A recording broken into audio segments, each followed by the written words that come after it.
সেজন্য সরকারকে বলবো, রাজনৈতিক দলগুলোর সাথে অপ্রয়োজনীয় দূরত্ব তৈরি করবেন না, বিরোধের জায়গাটা তৈরি করবেন না। রাজনৈতিক দলগুলোকে প্রতিপক্ষ না বানিয়ে বিচার এবং সংস্কার এবং 16 বছর ধরে মানুষ যে নির্বাচনের জন্য অপেক্ষা করছে, সেই নির্বাচনের ব্যাপারে সুনির্দিষ্ট করে কথা বলবেন।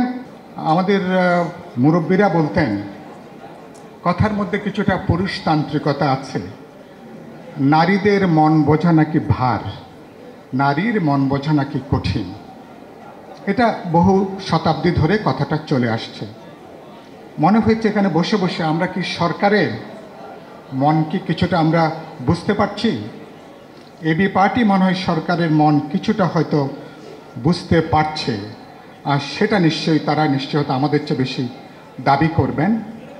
কথাটা কেন বলেছি, কোনটা বাইরের কথা আর কোনটা সরকার প্রধানের মনের কথা, এটা আমাদেরকে ইতিমধ্যে বিভ্রান্তির মধ্যে নিয়ে আসছে। আমাদের যিনি অন্তর্বর্তী সরকারের প্রধান, তিনি শান্তির জন্যে জানেন যে তিনি নোবেল পুরস্কার তিনি পেয়েছিলেন। কদিন আগে তিনি যখন বললেন এরকম একটা শান্তিতে নোবেল পুরস্কার মানুষ বললেন, একটা যুদ্ধ প্রস্তুতি তো বাংলাদেশকে যেতে হবে। যুদ্ধটা কার বিরুদ্ধে? যুদ্ধটা কার বিরুদ্ধে? শত্রুকে। তিনি এগুলো কোনো ব্যাখ্যা তিনি দাঁড় করেননি। অনেক প্রশ্ন এই বক্তব্যের মধ্য দিয়ে তৈরি হয়েছে। টানা সপ্তমবারের মতো বেস্ট টিস্যু পেপার ব্র্যান্ড হিসেবে স্বীকৃতি পেয়েছে বসুন্ধরা টিস্যু।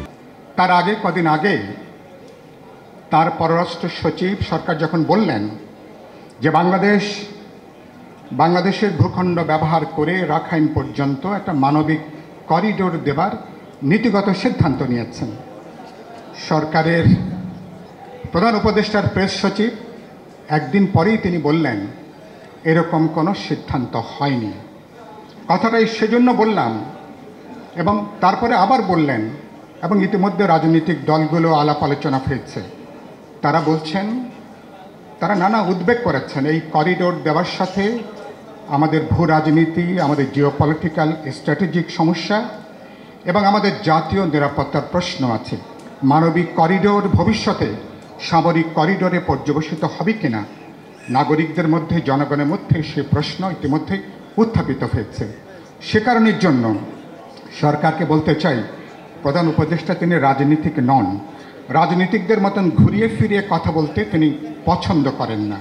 সেজন্য আমরা চাইব তিনি পরিষ্কার কথা বলবেন, মনের কথা খুলে বলবেন।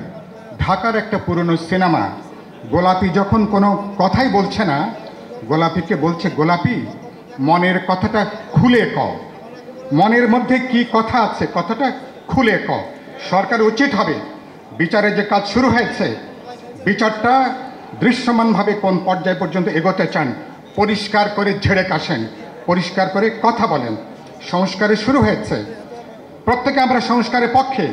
কোন পর্যায়ে কখন সংস্কারের যে বিশাল ডালিটা খুলেছেন, কখন কীভাবে এটা বন্ধ করবেন, ন্যূনতম সমঝোতা অক্ষমতার জায়গাটা কীভাবে তৈরি করব, আর নির্বাচনের প্রশ্ন।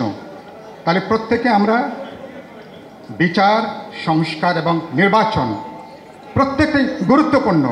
রাজনৈতিক দলগুলো সে ব্যাপারে আমরা প্রতিজ্ঞাবদ্ধ। সেজন্য সরকারকে বলবো, রাজনৈতিক দলগুলোর সাথে অপ্রয়োজনীয় দূরত্ব তৈরি করবেন না, বিরোধের জায়গাটা তৈরি করবেন না। সামগ্রিক যে পরিস্থিতি, সরকার উচিত হবে রাজনৈতিক দলগুলোর মধ্যে আলাপ আলোচনা তৈরি করা, বোঝাপড়ার জায়গাটা তৈরি করা, রাজনৈতিক দলগুলোকে প্রতিপক্ষ না বানিয়ে বিচার এবং সংস্কার এবং 16 বছর ধরে মানুষ যে নির্বাচনের জন্য অপেক্ষা করছে, সেই নির্বাচনের ব্যাপারে সুনির্দিষ্ট করে কথা বলবেন এবং মানুষকে আশ্বস্ত করবেন। তাহলে নানা মুখে আমাদের যে চ্যালেঞ্জ, আমরা জাতি হিসাবে আমাদের নানা বৈচিত্র্যের মধ্যে, পার্থক্যের মধ্যে ঐক্যটা ধরে রেখে এই যাত্রাকে আমরা এগিয়ে নেব, বাংলাদেশের গণতান্ত্রিক অভিযাত্রার দিকে আমরা নিয়ে যেতে পারবো।